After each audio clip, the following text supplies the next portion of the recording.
নমস্কার বন্ধুরা, সন্ধ্যার রান্নাঘরে আপনাদের স্বাগত। আবারও চলে এসেছি নতুন একটা রেসিপি নিয়ে। আজকের রেসিপি খেসারির ডালে নরম তুলতুলে রস বড়া। দেখুন বন্ধুরা, এখানে আমি 250 খেসারির ডাল নিয়েছি। এবার এর মধ্যে দিয়ে দিচ্ছি জল। দেখুন একটু হাত দিয়ে মিশিয়ে নিচ্ছি। এটাকে আমি 5 থেকে 6 ঘন্টা চাপা দিয়ে রাখবো। আপনারা চাইলে সারা রাত রেখে দিতে পারেন। দেখুন বন্ধুরা, 6 ঘন্টা হয়ে গেছে। এই ডালটা আমি 5 থেকে 6 বার ধুয়ে নিয়েছি। এবার এই ডালটা আমি মিক্সিতে জল ঝরিয়ে বেটে নেব।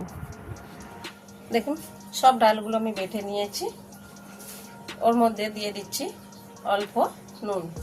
এবারে আমি এইগুলো ভালো করে ফেটে নেব।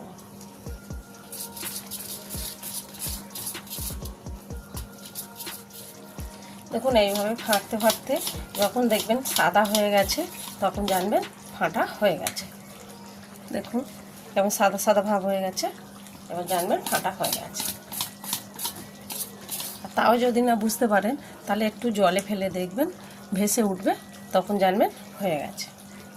আর তারপরে আর ফাটার দরকার পড়বে না। আর ফাটা হয়ে গেছে, আমি আর ফাটবো না। এবার আমি সাইড করে দিচ্ছি। দেখুন এখানে আমি একটা গামলি নিয়েছি আর 500 চিনি নিয়েছি। এই চিনিটা গামলির মধ্যে আমি দিয়ে দিচ্ছি। আর দিয়ে দিচ্ছি জল 1 গামলির মতো। এবারে আমি গ্যাসটা ধরিয়ে দিলাম, দিয়ে চিনির রসটা করে নেব। আর দিয়ে দিলাম 2টো এলাচ ফাটিয়ে দিলাম। এটা একটু নাড়াচাড়া করে দিচ্ছি।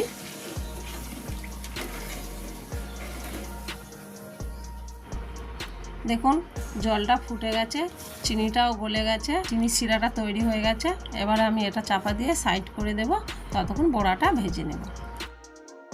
ধরুন এখানে একটা কড়া বসিয়ে দিয়েছি, কড়ার মধ্যে তেল দিয়ে দিচ্ছি। তেলটা গরম হতে দেব। তেলটা গরম হয়ে গেছে। যে ডালটা আমি বেটে রেখেছিলাম ওই ডালটা আমি ছোট ছোট বড়ি বড়ি করে ভেজে নিচ্ছি।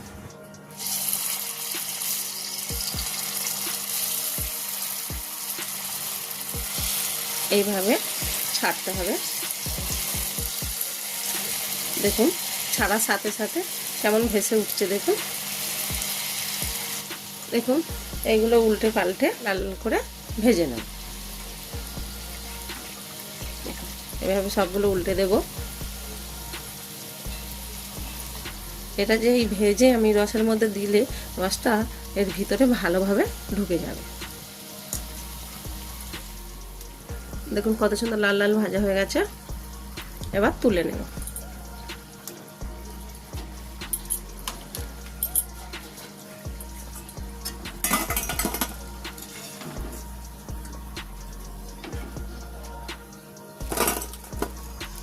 এইভাবে সবগুলো ভেজে নেব। দেখুন সব বড়াগুলো ভেজে নিয়েছি। এই রসটা করে রেখেছিলাম, এটা আমি চাপা দিয়ে রেখেছিলাম, চাপাটা খুলছি। এই রসের মধ্যে বড়াগুলো দিয়ে দিচ্ছি।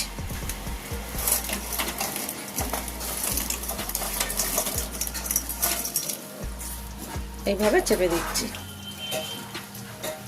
আপনারা রসটা যদি গরম থাকে তাহলে ফোটানোর দরকার নেই। রসটা যদি ঠান্ডা হয়ে যায় তাহলে একবার ফুটিয়ে নেবেন, নিয়ে গরম গরম এইভাবে চাপা দিয়ে রেখে দেবেন 1 ঘন্টা। আমি চাপা দিয়ে 1 ঘন্টা রেখে দিচ্ছি। দেখুন 1 ঘন্টা হয়ে গেছে। আমি রসগোল্লার ঢাকাটা খুলছি। দেখুন কত সুন্দর ফুলে উঠেছে, দেখে মনে হচ্ছে খাই। দেখুন দেখুন কত সুন্দর ফুলে উঠেছে। দেখুন নরম তুলতুল করছে। এবারে আমি এটা বাটিতে ঢেলে নেবো। এই দেখুন দেখছেন ভেঙে যাচ্ছে। আর একটা দেখাচ্ছি আপনাদের। এই দেখুন দেখুন বন্ধুরা, আমাদের রসবড়া তৈরি। আপনারা অবশ্যই আমার মতন একবার বাড়িতে বানিয়ে খেয়ে দেখবেন। আমার ভিডিওটা যদি ভালো লেগে থাকে কমেন্টে জানাবেন।